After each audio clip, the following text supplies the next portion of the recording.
Right now, failure to identify yourself. So, what do you need my ID for? What is the crime I committed? Because you are not on you. He's holding your arm. I do not wish for this to happen, gentlemen. Have you ever wondered what unfolds when law enforcement oversteps its boundaries? In today's episode, we delve into a troubling incident where a police chief and his officers unlawfully detained a man who hadn't committed any crime. On June 29, 2023, Andrew Stading was peacefully having lunch at a cafe when his wife brought alarming news. He had allegedly collided his truck into a building owned by Hoyle Sutton. Upon meeting Mr. Sutton, Mr. Stading acknowledged the minor damage, apologized, and offered to make amends. Both parties reached an amicable agreement and parted ways. However, their resolution was abruptly interrupted when Chief Zach Weber and Sergeant Rob Noon from the Flandreau Police Department approached Mr. Stading, demanding his identification despite the absence of any criminal activity.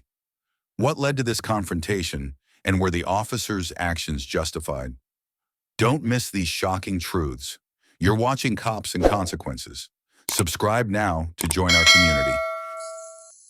So here's the idea, or here's what's going on. We do have a law that says you do have to identify yourself. So if you do not identify yourself, you will be going to jail. I'm going to jail? You're going to kidnap me? What crime did I commit? Right now, failure to identify yourself. So, what do you need my ID for? What is the crime I committed? Because you were involved in an accident. I'm not saying you committed a crime right now. But because you're... Why are you shaking, man? Are you alright? Are you nervous? No. You're shaking. That makes me kind of nervous, man. You're over there with all these guns and all suited up, and you're the one shaking. Are you alright? See what's going on here? You see him shaking? Are you alright? Do you need medical attention? What I want right now is for you to identify yourself. That's what you want. That's nice. We can want anything we want. You ain't going to get it.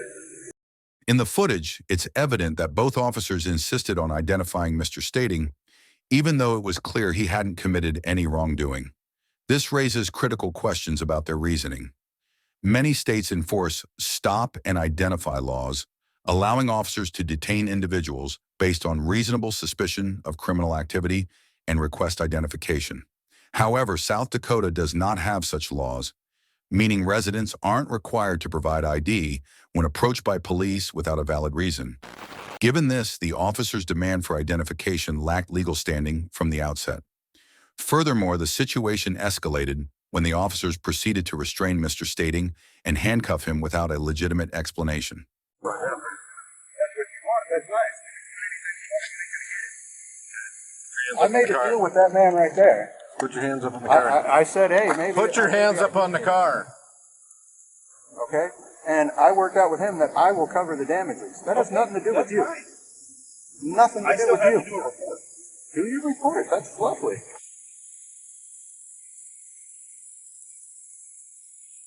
Okay, hands up.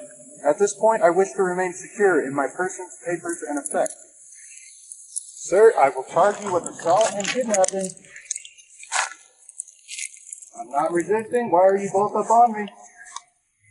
He's not on you. He's holding your arm. I do not wish for this to happen, gentlemen. You were given a lawful order. No, that's not an order.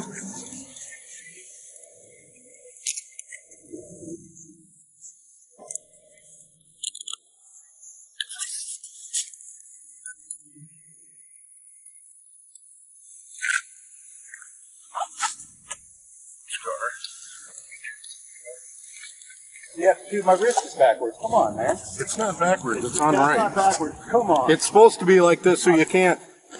So I'm supposed to be like this and like break my wrist? Come on. It's not broke. No, but you're going to go try and sit me down in the back of your car like that. You want me to break my wrist when I It's sit not down? going to Come break on. when you sit down. Look at this. Am I even resisting? Is there a need for this, or is it just so that you guys can feel better about yourselves? Oh, yeah, real good. Yeah, you do, huh? You know, there's real crime in this city. There's like murder. There is, like failing to identify yourself when you're involved in an accident. Identify as a crime. I want to see the charge for that. What charge is that? What law did I break by failure to identify? Let me see. Is South Dakota a stop and ID state? Not Gentlemen. stopping an ID, you're involved in an accident. Whoa, whoa, whoa. Show me what law you're saying I'm breaking. You're over here throwing me in a car. The officers proceeded to accuse Mr. Stating of being involved in an accident, a claim that alone does not constitute reasonable suspicion of criminal activity. Typically, for a detention to be justified, officers must present specific facts that indicate criminal involvement.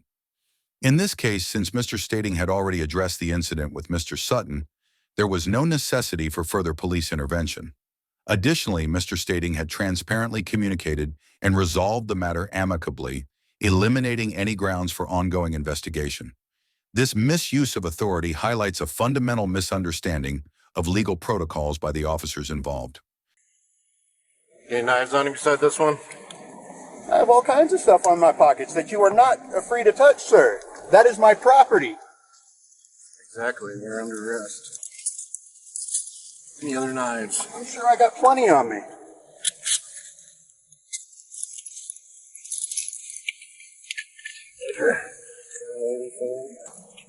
All right, have a seat.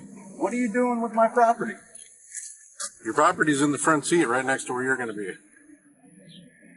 Well, it might behoove you to know that there's another small knife in my right pocket. And I really know you were not allowed to reach into my pocket. Untake the cuffs off and I'll get it myself. It's in your front pocket. You can't reach it anyway. Get in. Do not touch me.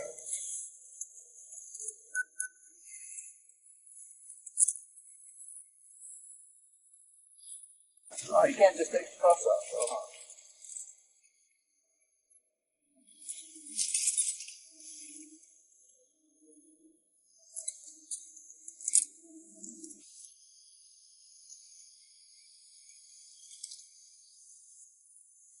All right, have a seat. I'd rather not. I don't care what you rather do. Get in the car. What is your name? Sergeant Neufeld. Neufeld and Weber. What is your first name? Rob. Rob Get in. Neufeld and what Weber? Zach. Zach Weber.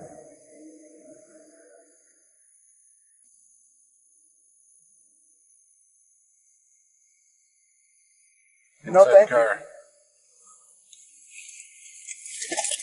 This is against my will. Someone fit back here, really. Not very good.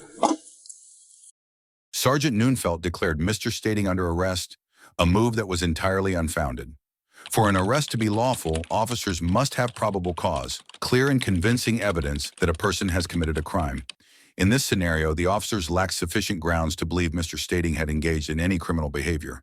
They had neither questioned Mr. Sutton further, nor gathered any additional evidence to support their arrest. Moreover, Chief Weber had initially acknowledged that no crime had been committed, undermining the officers' justification for detaining Mr. Stating.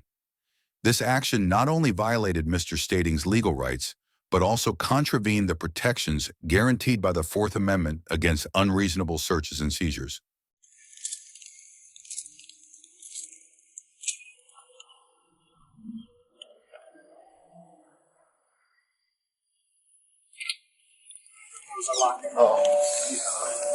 So what happened? So Hussein used to cook at Fajitas. Big native guy.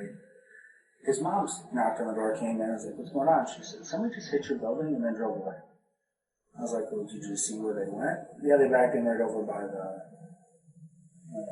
whatever deal, restaurant." I was like, "Okay." So she sends me, I sent this to her already. She sends me, I said, "Do you have a picture of it?" She goes, "Yeah." So she sends me that from the apartment they live in. Okay. So I walk over there, I'm looking around the truck, and she's walking back up. She said, "If I need to testify, I'll testify. What's right's right, what's wrong's wrong." I go, "Okay."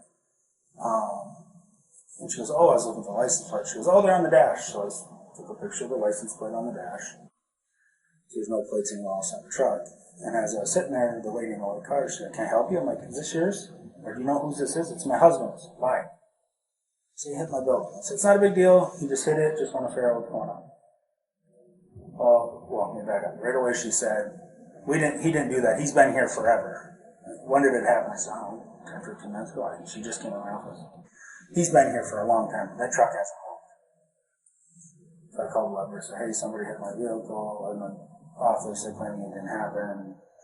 It's easier just to push it. So I turned into insurance, they're going to want me.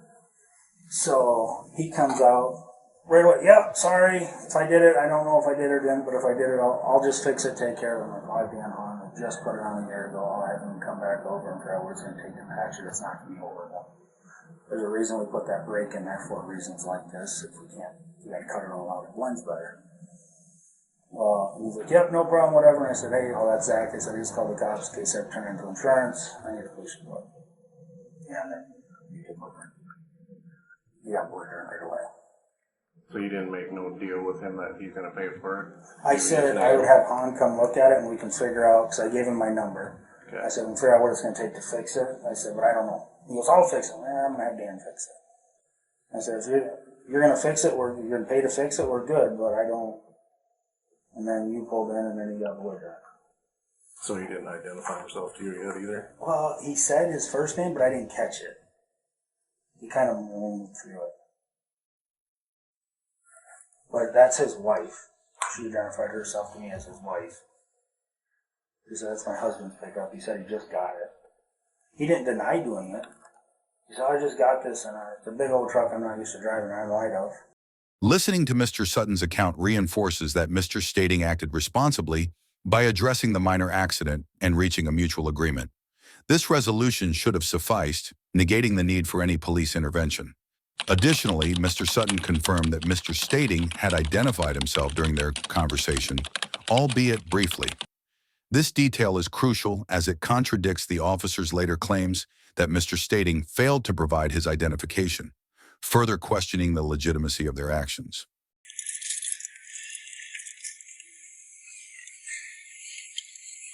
Step out. So Frank said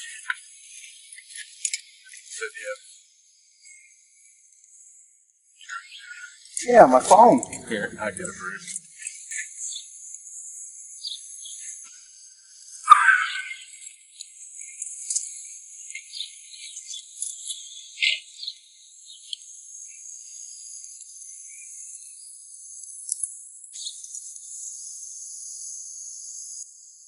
So the statute that you need to identify yourself for is you hit the building. Is that the law? Yes. Is that a statute? South or is that Dakota law? State Codified Law. It's a statute. It's not law. It says codified law. in What the sovereign description. writ that law? Huh? What sovereign writ State of South that Dakota. law? The state of South Dakota is not sovereign. I know, it's a state. That's where No, I'm in a state of bliss. I'm in a state of being. you're at. Okay. I'm in a natural state. So, I am not in the state of South Dakota. I am on all right. the land. You can explain that to the call. judge. All right. I don't need to hear you explain that to the judge. Well, you guys are going to release me and stop wasting my time, or I'm going to charge you for my time. Yep, we tried that one for you. That works. Oh, you think I tried that? Oh, okay. Let's see how that goes. You can identify yourself. Or for you the guys accident can keep report. running your extortion racket, because I've worked out with that man that I will compensate Really? any and all damages. And I don't funny. need no third-party interlopers interfering into my affairs. Because he said you didn't identify yourself. I identified myself to him. Not according to him. Okay. Then he can go to court and we'll have this conversation in court. But I have nothing to do with you two clowns. Reviewing the footage reveals that Sergeant Neunfeld inaccurately stated that Mr. Stating did not identify himself to Mr. Sutton. In reality, Mr. Stating did provide his first name, as confirmed by Mr. Sutton during his statement to the officers. This discrepancy highlights a potential attempt by Sergeant Neunfeld to distort the facts and justify the unlawful detention of Mr. Stating. So he didn't identify himself to you yet either? Well, he said his first name, but I didn't catch it. You're going to get a citation for leaving the scene of an accident. Oh, I left while I was here the whole time? What was I not Did you here go the in whole time? Did you go in the building and tell him that you hit his building? I didn't know I hit the building. So we come out here and told you that you did. Yeah, actually someone else came in there and told me that I No, did. because And then he I came recorded it. And then I came running right out as soon as I was told that I hit someone's building. And I came out to see what was going on, and I told the man, hey, if it was me, I'm sorry, I f***ed up. I will gladly fix it. What is it going to cost? I can fix it myself, or if you want to hire your guy to fix it, that's fine. I have no problem compensating damages of anything I've done wrong. I do have a problem with road pirates sitting here trying to extort me and waste my time.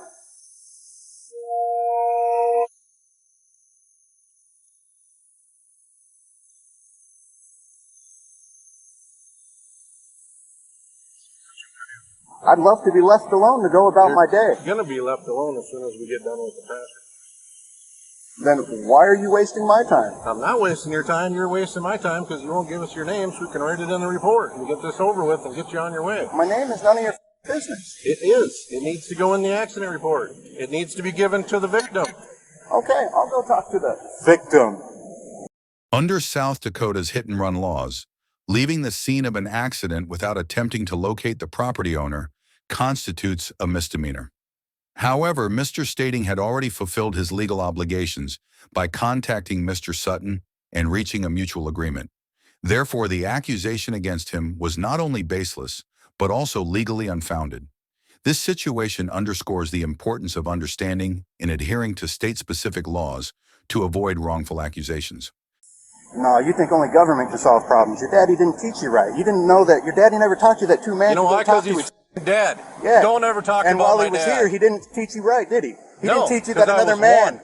He didn't teach you that another man can go talk to another man and solve his problems. You don't need government Did I intervention. learn that when I was 1 year old? I don't know. Exactly. But it's brought you to what you are today. No, it isn't. Really?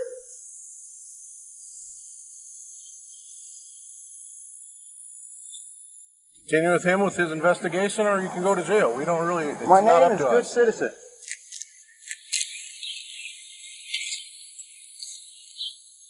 Last chance. Last opportunity.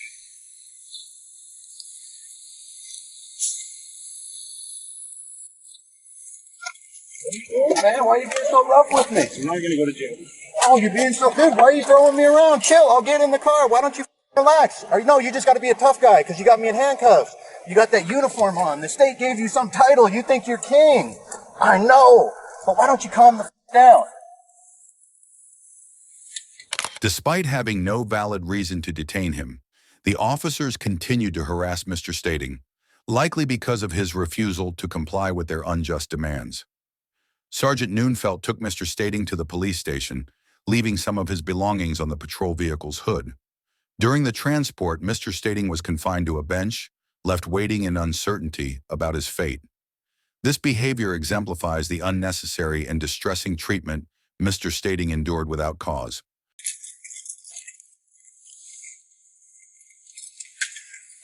You did have a phone, It is in my pocket. so this is a PR, so you can call your wife and everything. Got the front door here.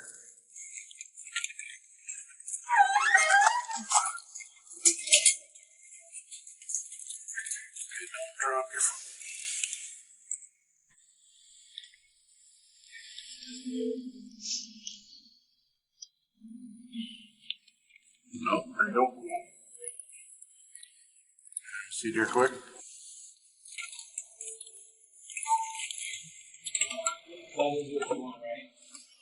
Automated voice message. Eventually, Chief Weber presented Mr. Stating with a ticket to sign, allowing him to leave the station.